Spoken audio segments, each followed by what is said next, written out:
Brace yourself for a tale that will have you gripping the edge of your seat within seconds. A story of crushing debt, quiet heroism, and a near-fatal accident that changes everything in the blink of an eye.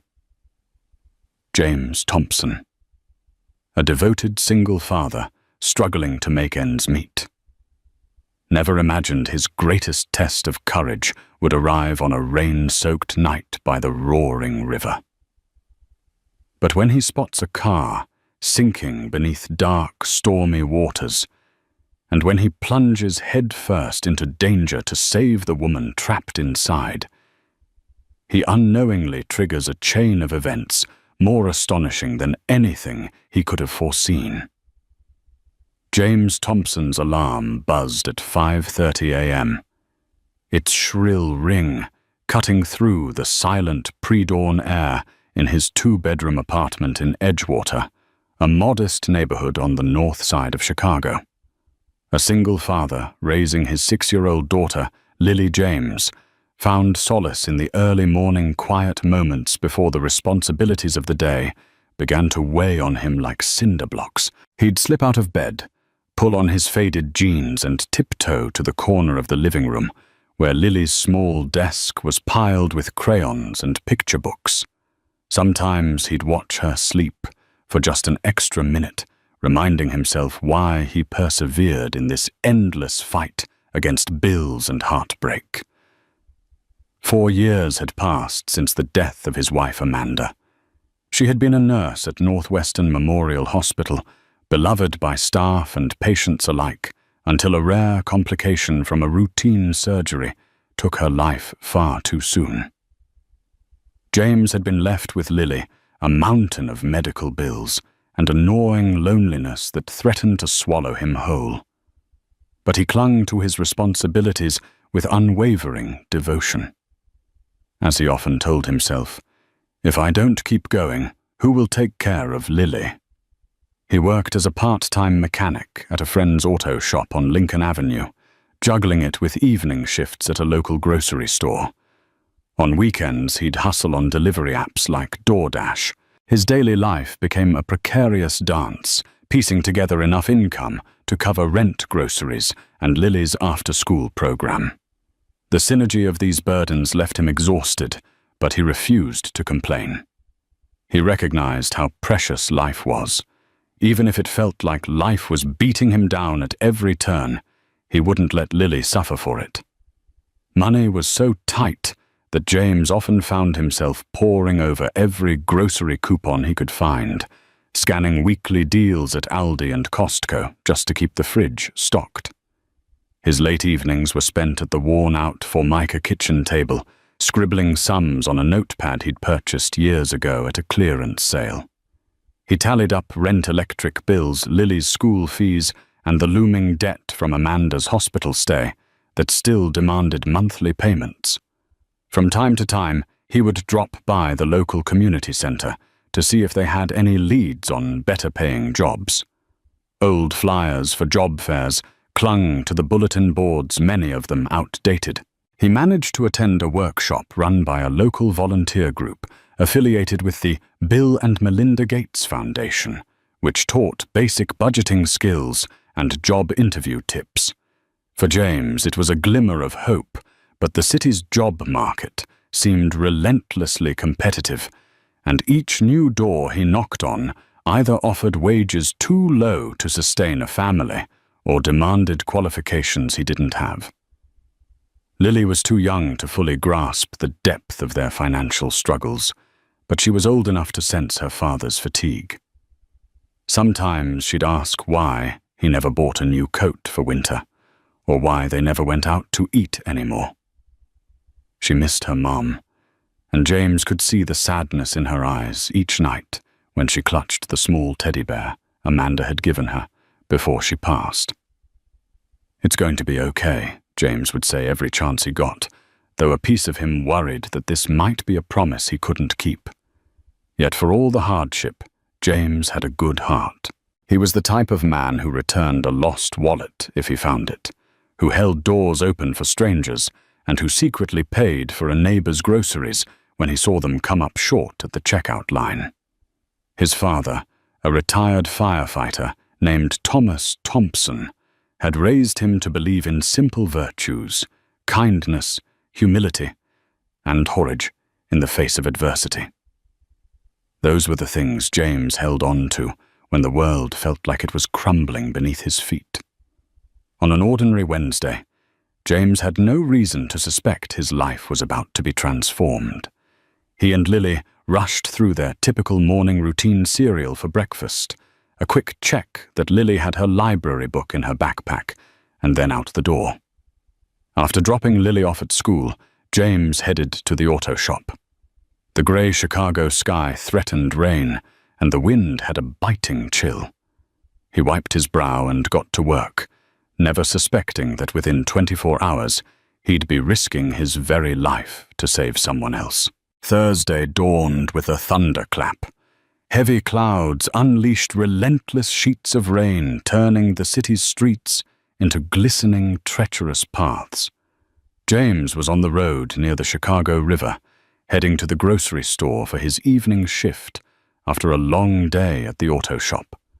The rain hammered the windshield of his '98 Honda Civic, whose wipers squeaked in protest, fighting to give James at least a sliver of clear view.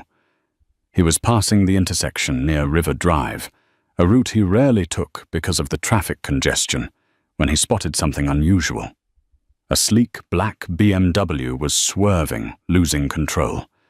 The tires skidded across a puddle, and before James could blink, the car veered off the road and crashed through the guardrail. It began sliding down the embankment toward the swollen, fast-moving waters of the Chicago River. Without hesitation, James pulled to the shoulder hazard lights, blinking adrenaline roaring through his veins. He sprinted down the rain-slicked slope. The BMW bobbed like a wounded whale as water rushed in through the broken windows. He could faintly see a woman inside her blonde hair, plastered to her face, eyes wide with terror. Time slowed to a crawl. The thunder rumbled overhead. Every second mattered. "Hey, can you hear me?" James shouted, even though he was certain the woman couldn't make out his words through the storm and the churning water. She seemed in shock, her hands flailing at the driver's side door, which wouldn't budge. As the front of the car sank lower, James faced a choice that felt both instinctive and horrifying. He jumped into the water, ignoring the piercing cold that burned his lungs and soaked his clothes. The current tugged at him, but he forced his way closer to the driver's door. When he reached the vehicle, he grabbed hold of the door handle, yanking with all his might, but it remained jammed. "Stay calm," he shouted, though the words were drowned by the roar of rain and rushing water. He clawed at the side window. The woman inside pounded on the glass with diminishing strength. Bubbles of air escaped her lips as the water level rose inside the BMW. James remembered a small multi-tool in his pocket, a gift from his dad years ago. His fingers fumbled slick with water as he wrestled it open. There was a pointed glass brake tip. Positioning himself with his feet braced on the sinking car, he slammed the tip into the window. A spiderweb of cracks appeared, and with 2 more hits, the glass shattered inward, sending a rush of water flooding in. He pushed his arm through the window, ignoring shards of glass that cut into his skin, and felt the woman's hand clasp around his. She was panicked, half drowning. With a single heave, he dragged her through the broken window.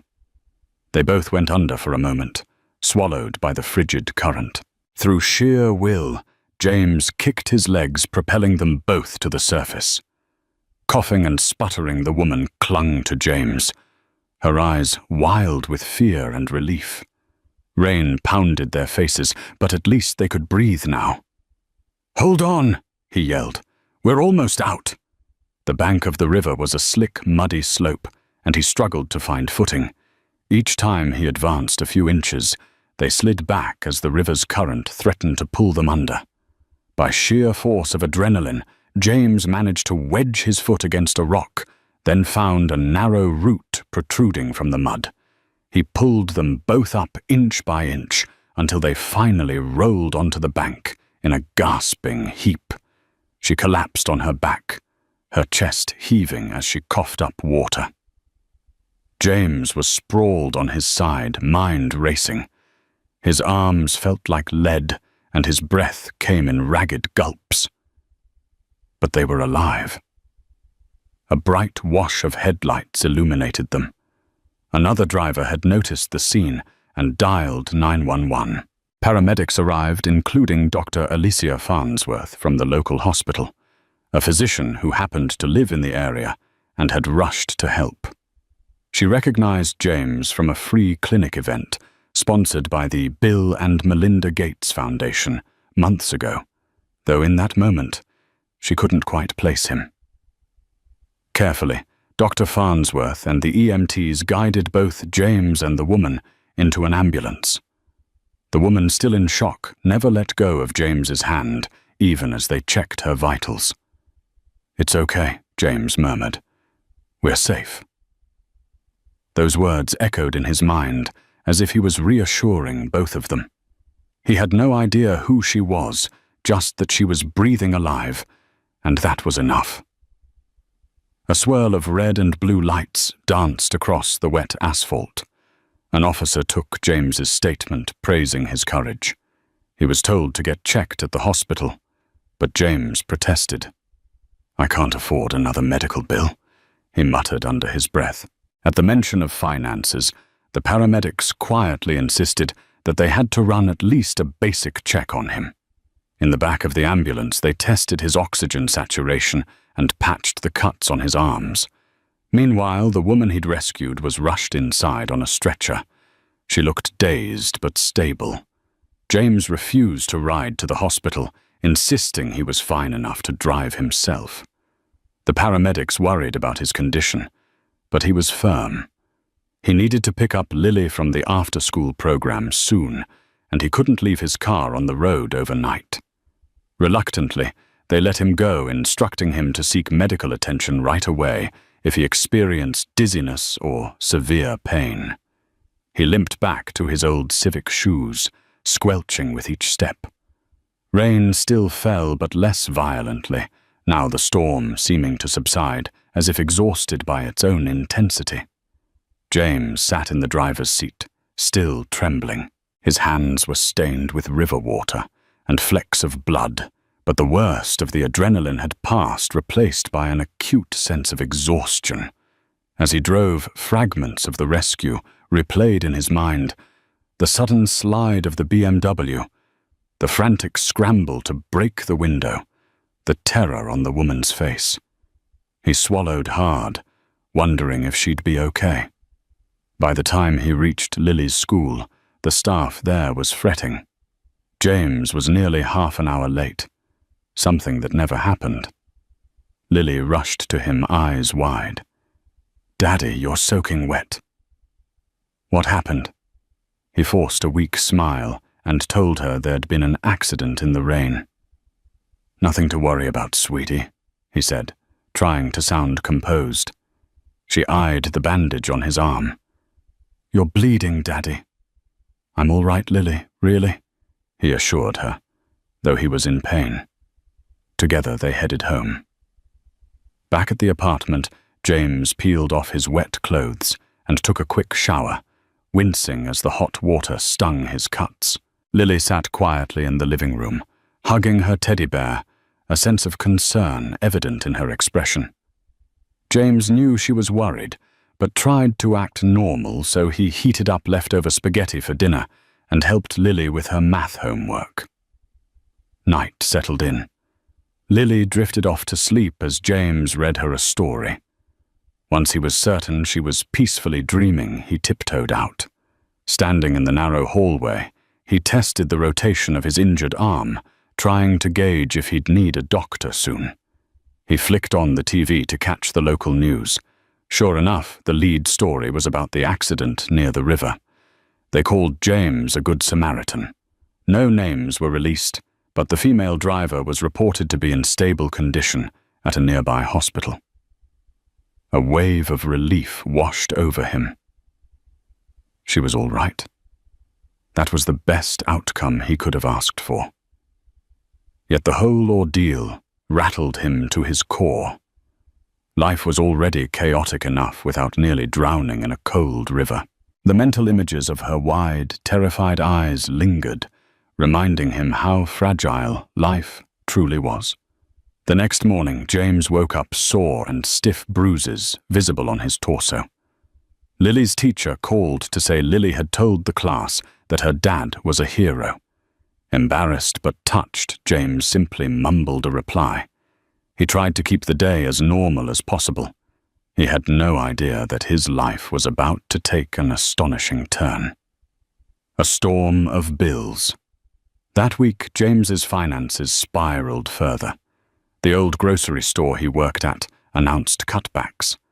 Part-time employees like him would lose hours, meaning less pay.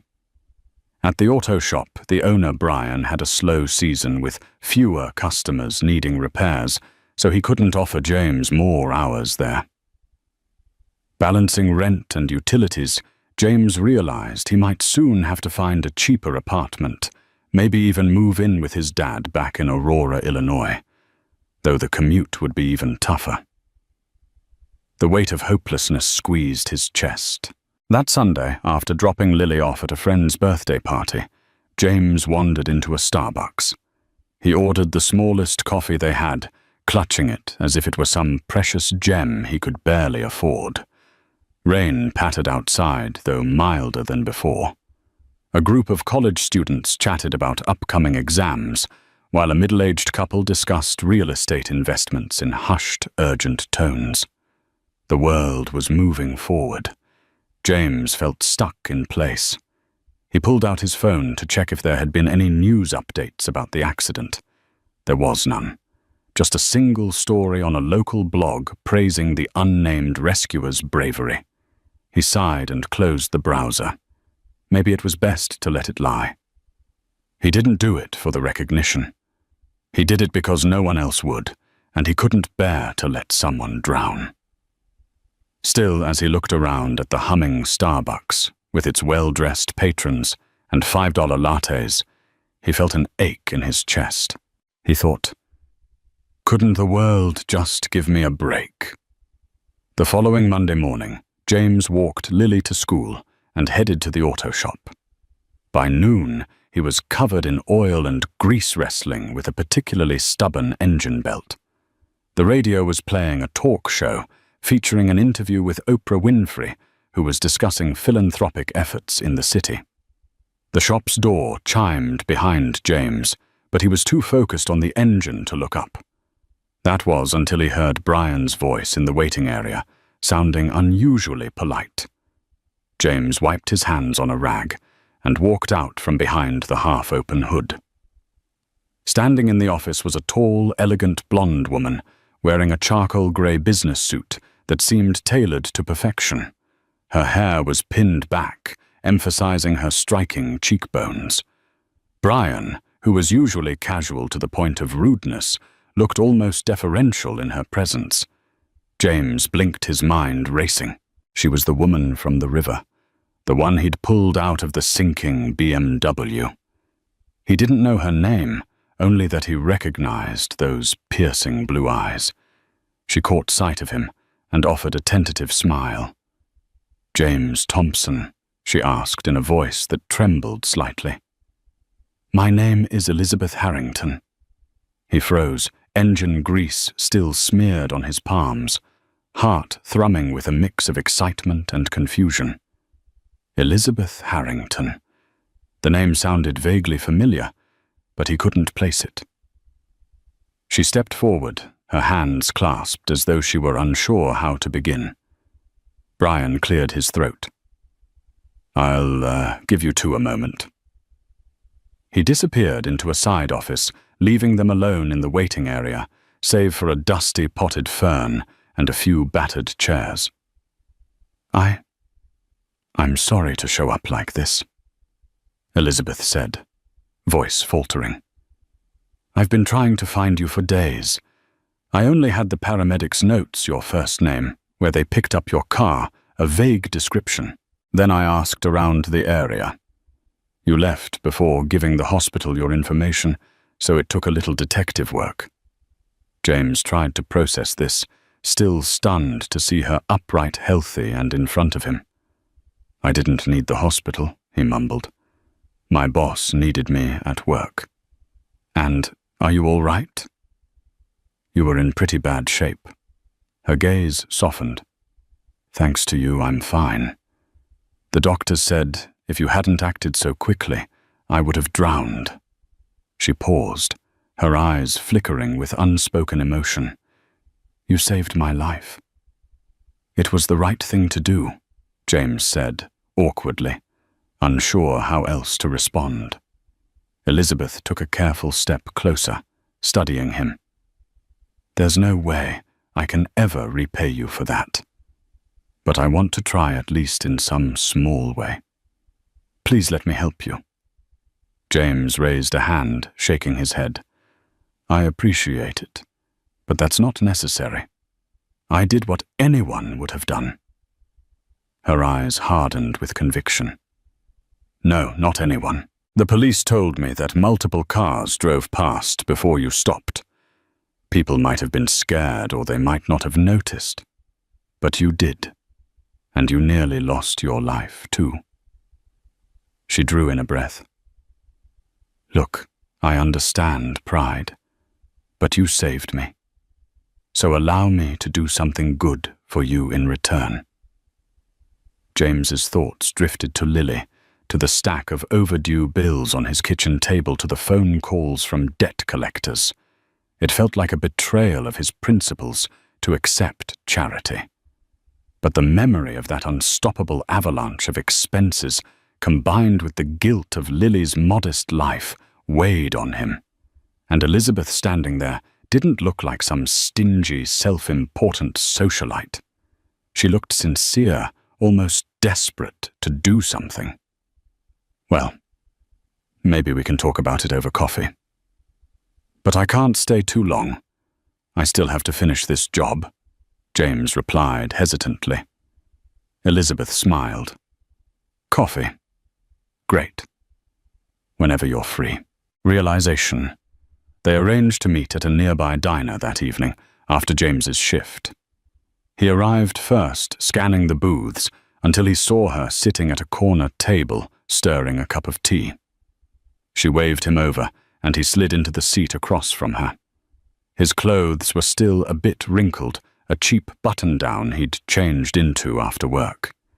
Elizabeth, on the other hand, wore a classy navy blue blouse and had changed from her earlier suit into tailored slacks. So you found me. James began feeling the tension weigh heavily. That must have taken some effort. She nodded. I asked the police. They said the paramedics recognized you. Then I spoke to Dr. Alicia Farnsworth, who helped treat you both at the scene. She mentioned seeing you at a free clinic. Eventually, I tracked down the auto shop, and here we are. She exhaled with relief. I'm just grateful you're safe, too. They ordered simple meals. James got a burger and fries. Elizabeth opted for a Caesar salad. When the food arrived, she broached the subject again. James, she said, carefully, I want to pay off your hospital bills and any other debts you have. She raised a hand before he could protest. Please don't argue. Let me explain. He opened his mouth, ready to insist that he couldn't accept such a gift from a stranger, but the earnestness in her eyes stilled his words. I'm not just a random person, she continued. I'm part of the Harrington family. My grandfather was John Harrington, who built Harrington Real Estate Holdings, one of the largest property development companies in the Midwest. My father, Richard Harrington, expanded it nationwide. I was groomed to be part of that empire. She paused, swallowing. When people hear my name, they assume I'm a spoiled heiress, but I've been trying to build my own career in philanthropy. That night I was returning from a charity event downtown. We'd had donors like Bill Gates and Oprah Winfrey in attendance, so it was a big deal. She hesitated. I was distracted, rushed. Too many things on my mind, and I lost control on the wet road. James took a moment to absorb this. Harrington Real Estate was indeed legendary in Chicago and beyond. He'd seen their signs on massive skyscraper projects. And here she was, someone from that family. She continued, "I tell you this not to brag, but to let you know that resources aren't a problem. And helping someone who risked his life for me, that's the very least I can do. You have a child, right? I heard mention of Lily from the paramedics. Let me help you. It's not about pity, it's about gratitude and doing what's right." James shifted uncomfortably in his seat. This was a dream scenario for someone in his position, a literal financial lifeline. But every fiber of his upbringing warred within him, telling him to stand on his own 2 feet. He thought of Lily's worried face, the mortgage-style bills from Amanda's hospital days, the threat of losing their apartment. Gradually he nodded. "I can't let you pay everything," he said, trying to find a middle ground. "It'd be too much. But maybe if you're set on helping, you can point me to a better job, or help me find stable work." Elizabeth's face lit up with understanding. "Of course, if that's what you prefer. But James, if I can do more, let me.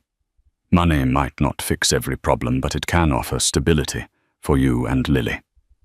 He nodded, a reluctant but hopeful acceptance creeping into his expression.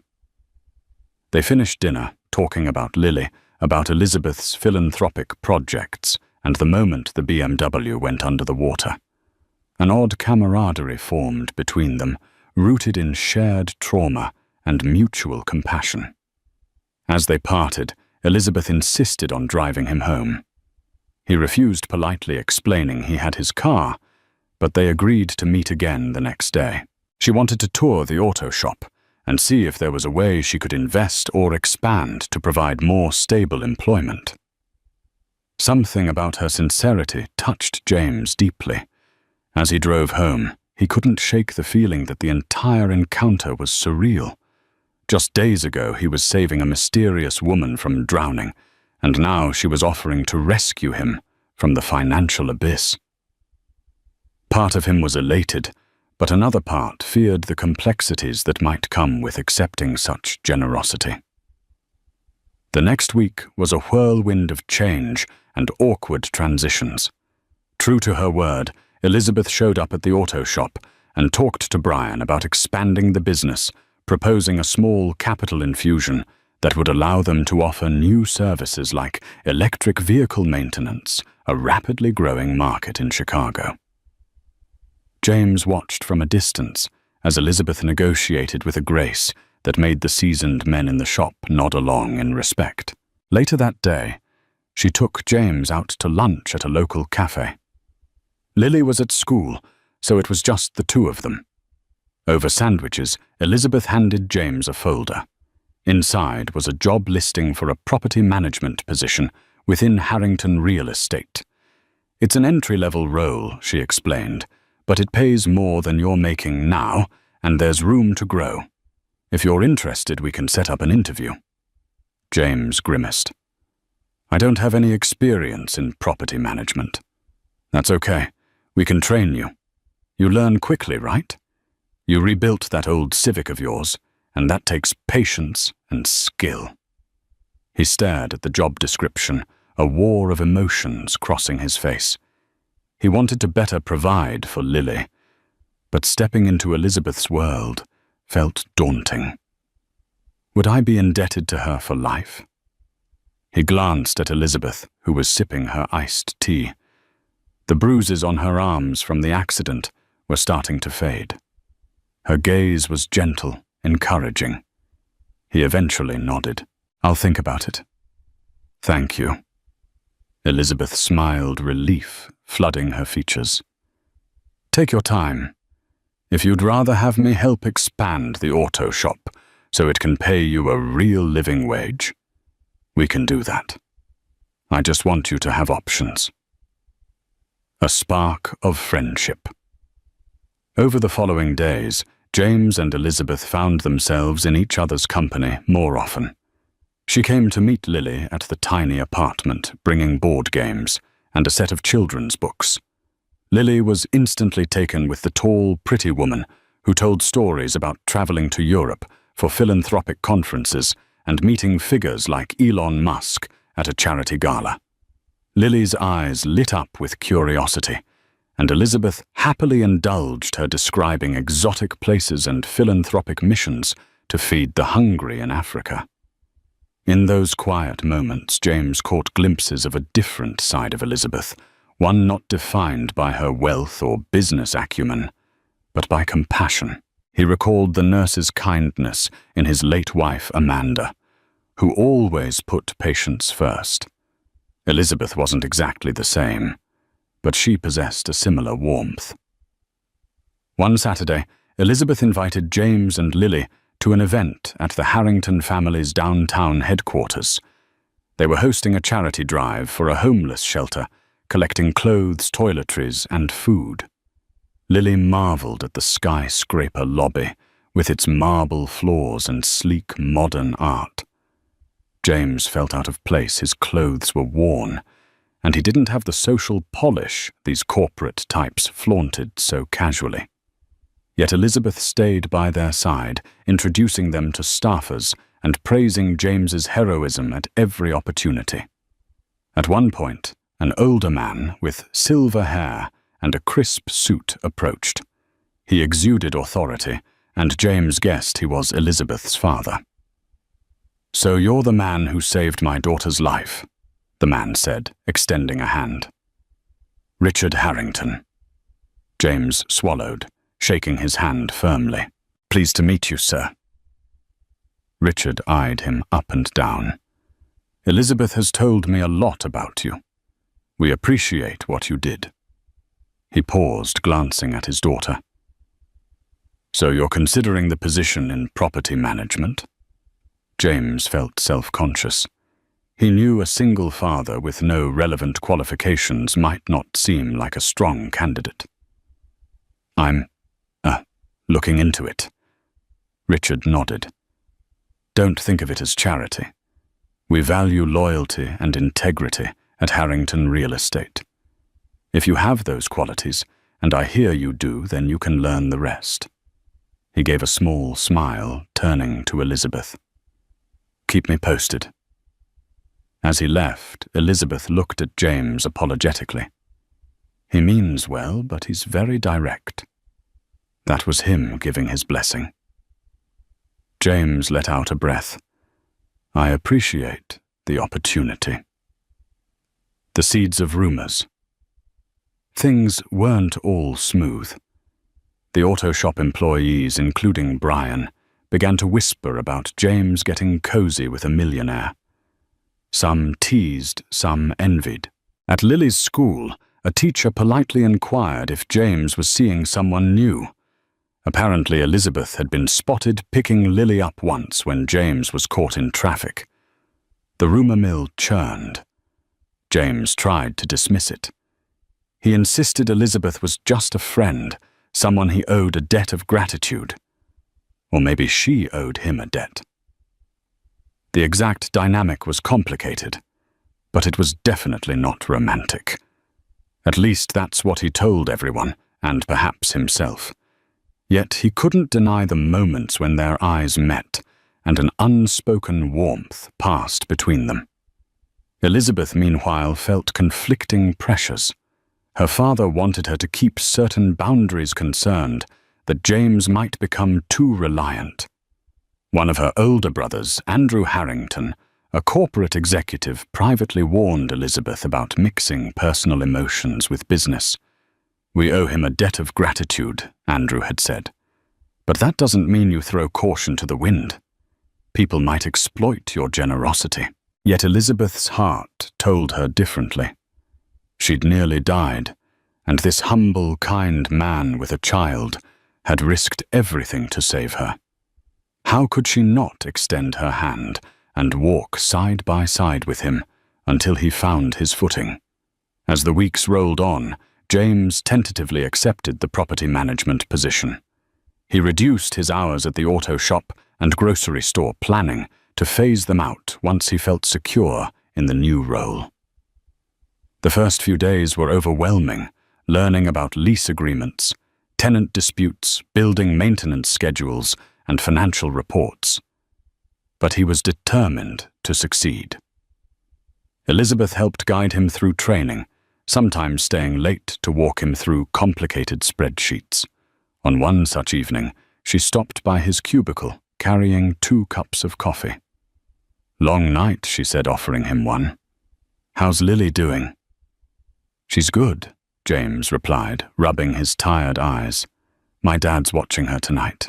Elizabeth nodded, perching on the edge of his desk. "I got you something," she said after a pause, handing him a small box.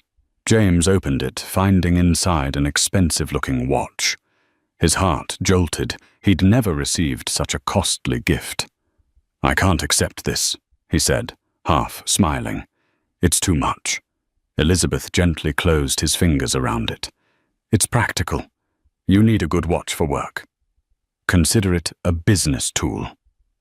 Her eyes shimmered under the fluorescent office lights. He stared at her, a swirl of gratitude and fear swirling in his chest. He was venturing deeper into her world, and he wondered if he was losing himself or simply discovering new possibilities. An unexpected call.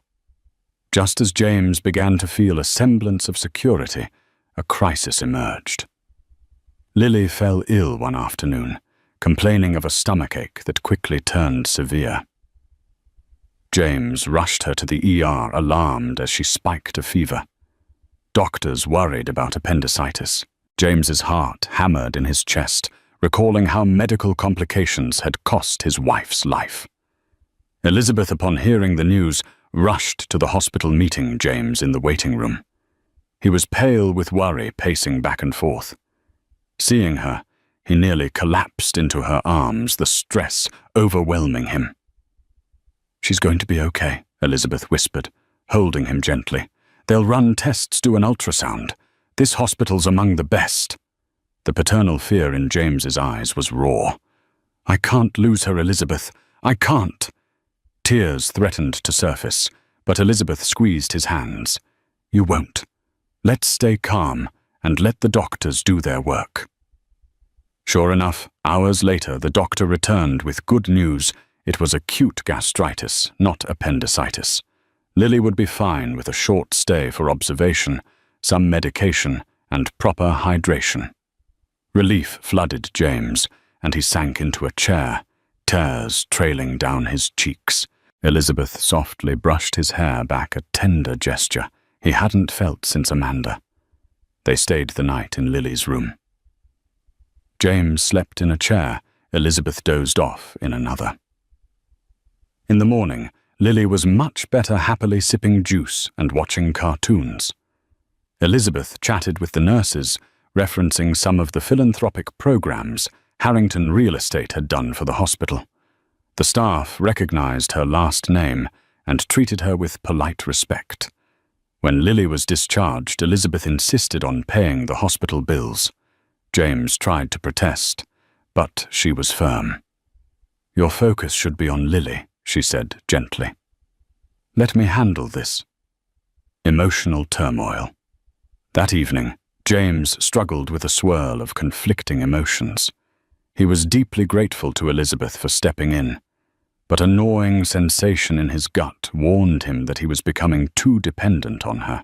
He feared losing his self-respect, worried that Lily would see him relying on someone else to solve their problems. Meanwhile, Elizabeth wrestled with her own doubts. She felt drawn to James in a way that went beyond gratitude. The gentle father, with a resilient spirit, reminded her of everything she admired, yet often failed to see in her high society circles: authenticity, kindness, humility. But she also saw the gulf that separated their worlds, her wealth, her connections, her father's expectations. One night after Lily had gone to sleep, Elizabeth and James found themselves alone in his small living room. She had brought homemade soup for Lily, who had already drifted off to bed, recovering from her illness. The conversation meandered from casual topics to more serious matters. "I'm sorry if I'm overstepping," Elizabeth said softly. "I just want to help." "You're not," James assured her. "I mean you are, but in a good way." A moment of silence. The soft glow of a single lamp illuminated the worn-out couch and the bookshelf lined with Lily's bedtime stories. Outside, the faint hum of traffic rolled through the open window. "You must think it's strange," Elizabeth continued, "that someone like me, my background, my family, would want to spend so much time here. But it's honest here. It feels real." James looked at her, a flicker of understanding in his gaze. "I don't know what you see in this place," he admitted. "But I'm glad you're here. You've made my life so much easier. And I'm grateful." She inched closer on the couch, her eyes locked onto his. "It's not about money, James," she murmured. "Sometimes I feel like money complicates everything. I can't tell who genuinely cares for me and who's just interested in the Harrington name. But with you, I don't doubt your motives." They were close now, the tension a palpable force. "Elizabeth," he said, hesitantly, swallowing hard. His words caught as she leaned in, pressing her lips to his. It was a gentle kiss, tentative, and filled with the unspoken gratitude, compassion, and loneliness both had carried for so long. For a moment, the world seemed to stand still. The only things that mattered were the two of them connected in a simple, profound act of closeness. When they finally pulled apart, a wave of conflicting emotions crashed over James. He exhaled shakily, searching her gaze. She looked almost as startled as he felt. They both knew this was a turning point, something that could lead to beautiful possibilities or disastrous entanglements. James started, but words failed him. Instead, he reached for Elizabeth's hand. They sat there, fingers entwined, each grappling with hope and fear. In the days that followed, news of James and Elizabeth's closeness filtered through the Harrington real estate grapevine, eventually reaching Andrew Harrington. Concerned about his sister's well-being, Andrew confronted Elizabeth in her office, a spacious room on the 30th floor of the Harrington Tower. "Elizabeth, I've heard rumors," he began, shutting the door. He wore a tailored charcoal suit, exuding confidence.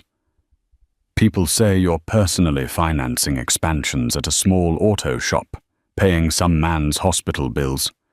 And now you're involved with him." Elizabeth straightened her back, a defiant tilt in her chin. "James isn't just some man, Andrew. He saved my life. And if I'm investing in the shop, it's my choice. I have my own funds." Andrew sighed, massaging his temples. "I'm not saying the man isn't heroic, but be cautious. He might be using you. People from a less privileged background can see us as an ATM." Elizabeth bristled. "That's unfair." "James never asked for anything," I offered. Andrew stepped closer. "Look, sis, I know you're an adult free to make your decisions, but you're part of the Harrington family, and with that comes responsibilities. Our father is worried. He's asked me to keep an eye on this." She folded her arms, meeting Andrew's gaze without wavering. "And are you going to forbid me from seeing him?" Andrew shook his head. "I can't forbid anything. I'm just worried about your heart. You've always been generous, sometimes to a fault. Just promise me you won't let your feelings cloud your judgment. If the media finds out you're dating some mechanic turned property manager, they might spin it into an ugly story. It could hurt you, and it could hurt our brand." Elizabeth swallowed her frustration. Despite Andrew's protective stance, she sensed genuine concern. "I appreciate you looking out for me," she conceded. "But my mind is made up. James is a good man. If that threatens the Harrington name, maybe the name needs to change." Andrew left with a tight smile, leaving Elizabeth to brood over the conversation. She typed a few half-hearted emails before deciding to call James. Their relationship had blossomed fast, full of deep conversations and stolen kisses. Yet a shadow lurked in her mind. Was Andrew right? Could she truly bridge the gap between their worlds without either side paying a steep price? James's past catches up. Meanwhile, James faced his own turmoil. A debt collector discovered his new place of work and began harassing him with phone calls threatening legal action if he didn't settle Amanda's remaining hospital debts. The total was astronomical, tens of thousands of dollars he simply didn't have. He mentioned this to Elizabeth in passing, trying to sound nonchalant, but she heard the worry in his voice. One evening, Elizabeth and James were cooking dinner together in his small kitchen, spaghetti and meatballs for Lily. The phone buzzed. James glanced at it, frustration evident. "It's them again," he muttered, ignoring the call. "They want to garnish my wages." Elizabeth set down the spoon, her brow furrowed. "Let me pay it off, James. It would be nothing for me, and it'd give you peace of mind." James tensed. "I can't keep letting you bail me out. It's not right." She turned off the stove and placed a hand on his shoulder. "You saved my life," she said softly. "Don't you think I owe you more than just a job opportunity?" "James, I care about you. About Lily. Let me help." A swirl of conflicting desires tore at him. He wanted her help, but he didn't want to appear weak. Finally, he exhaled, sounding defeated. I need to stand on my own 2 feet." She slid her arms around his waist, resting her head on his shoulder. "Standing on your own 2 feet doesn't mean you can't accept a hand sometimes. You're strong, James. Don't doubt that." He turned to face her tension melting under her touch. "All right," he whispered, "but promise me you won't expect anything in return." She looked mildly hurt. "I'm not that kind of person." He gently cupped her cheek. "I know," he said quietly. "I'm just not used to having someone to rely on." They shared a tender moment, and the smell of simmering tomato sauce filled the kitchen. In the living room, Lily giggled watching a cartoon on the ancient TV. For a brief instant, everything felt right, like a makeshift family dinner. James felt an unfamiliar kind of warmth inside his chest, a sense of belonging. He thought he'd lost forever. An ugly twist. But the world refused to stand still. The next morning, James woke to a flurry of text messages from co-workers, even from Brian at the auto shop. A tabloid-style blog had posted pictures of him and Elizabeth together, insinuating he was a gold-digging single father, exploiting the generosity of a Harrington heiress. The headline read, "From Rags to Riches. Mechanic hooks billionaire philanthropist." James's stomach dropped as he scrolled through the article. It revealed personal details. Lily's name, the near-drowning accident, the rumor that Elizabeth was paying off all his debts. Quotes from anonymous sources alleged James had orchestrated the rescue to gain Elizabeth's trust, an idea so ludicrous it nearly made him laugh if he wasn't already fuming with rage. When he arrived at work, colleagues eyed him with a mix of envy and suspicion. In the break room, a hush fell the moment he walked in. He overheard whispers. "Man, he's hit the jackpot. Bet he's set for life. She's so out of his league." A tide of shame and anger swelled in him. Elizabeth called her voice urgent. "I'm so sorry, James. We're trying to get the story taken down, but the internet is ruthless." She sounded upset, but behind that, James could sense her unwavering support. "Don't read the comments. People can be cruel." Despite her reassurance, the weight of the scandal felt suffocating. James spent the day feeling like he was under a microscope, every glance from co-workers or passing strangers laced with speculation. By afternoon, he retreated to the men's restroom, locked himself in a stall, and tried to calm his shaking hands. The standoff. That evening, Elizabeth left him a voicemail asking him to come by her penthouse downtown. She wanted to talk in person. Unsure if he could handle more drama, James still went, bracing himself. The elevator ride up to her penthouse felt surreal, brushed steel walls reflecting his own tense face. Elizabeth opened the door with a worried expression, ushering him inside. The place was palatial floor-to-ceiling windows, showcasing the city's skyline. Minimalist furniture, tasteful art. It was more spacious than any place he'd ever seen, yet it felt oddly cold. "I'm sorry." She began, guiding him to a plush sofa. "My family's PR team is on it, but we can't fully stop the rumors. We might sue the blog for defamation, but that could take months." James' slumped frustration etched into his features. "I just want to go back to anonymity. To be able to provide for Lily without being labeled a gold digger." He scoffed. "Everyone's acting like I planned that accident." Elizabeth took his hand, her grip firm and comforting. "I know. The truth is on our side. But the Harrington name draws attention for better or worse. Are you sure you can handle that?" He hesitated. "I don't know. I didn't sign up for this." Lily certainly didn't.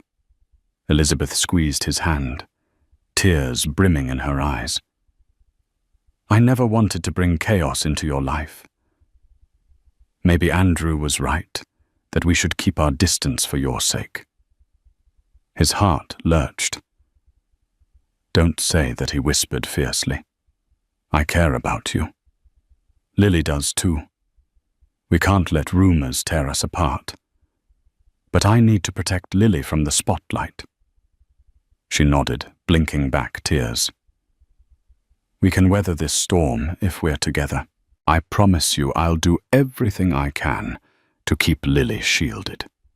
They leaned into each other, sharing a resolute kiss that sealed their decision to stand side by side.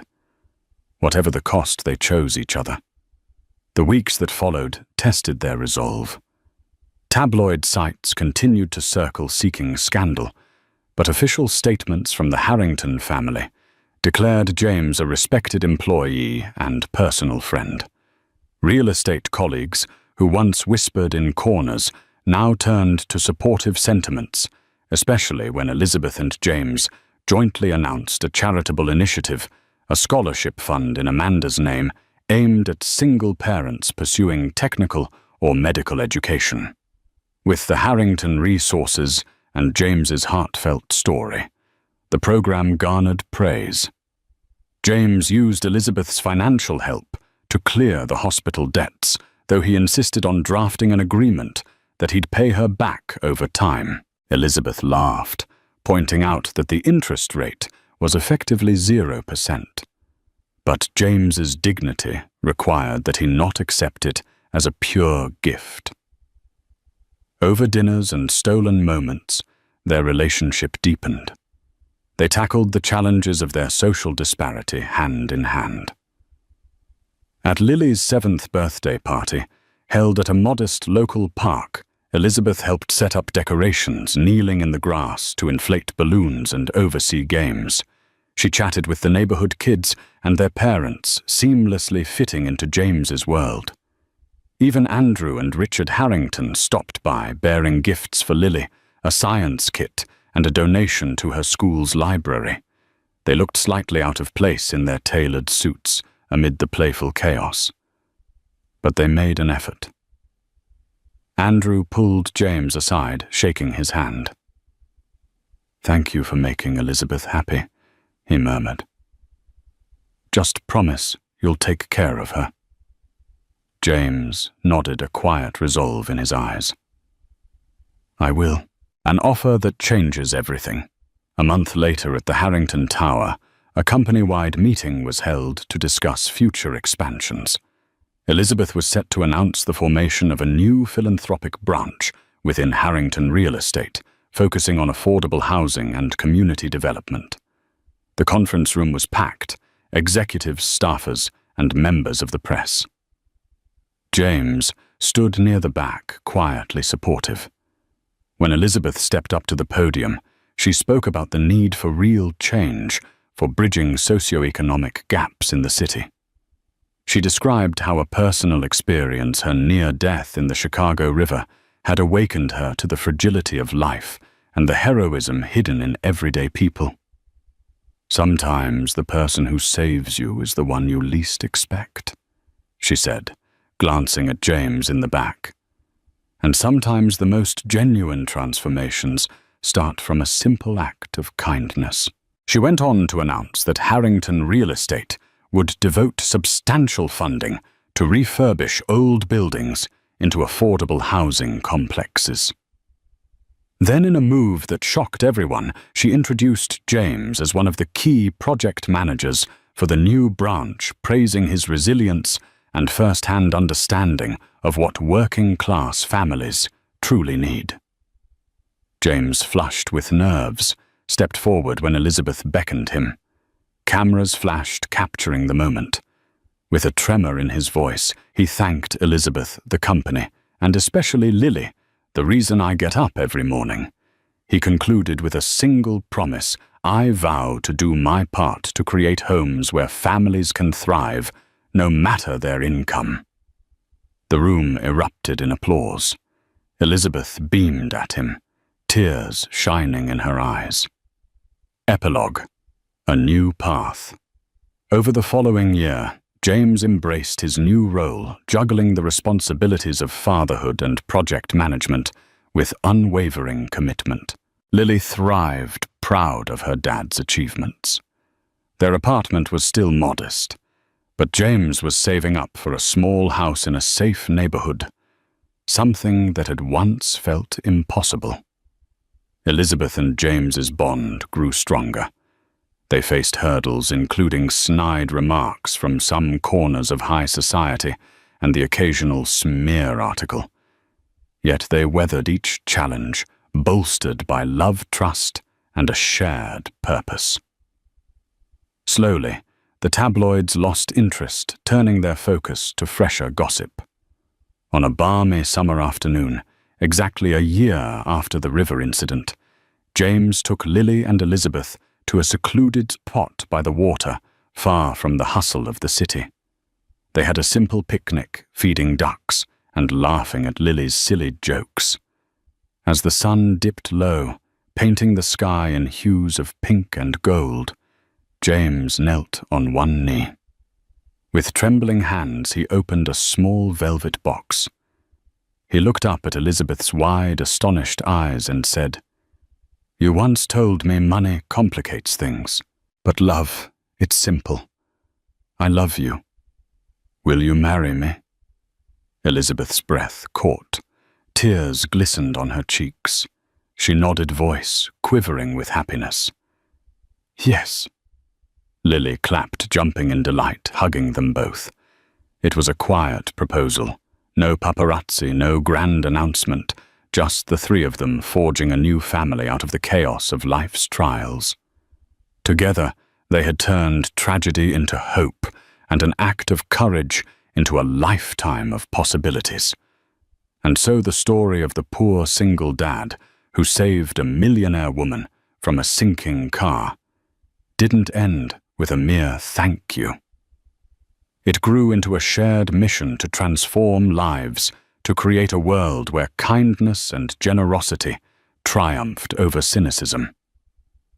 In that journey, James learned that accepting help didn't mean losing dignity.